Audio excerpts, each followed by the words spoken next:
Hi everyone, in front of me I've got a Samsung Tab Active 3 and let me share with you how to show battery percentage on the status bar on this device.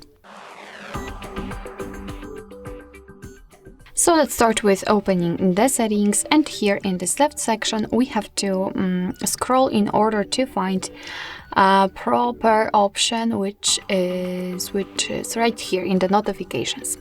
Then let's go to advanced settings, and as you can see right here we've got the status bar section, and at the very bottom we've got the battery percentage.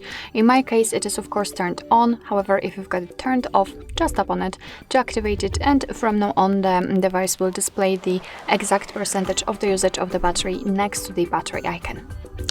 Alright, so that will be all. Thank you so much for watching. I hope that this video was helpful, and if it was, please hit the subscribe button and leave the thumbs up.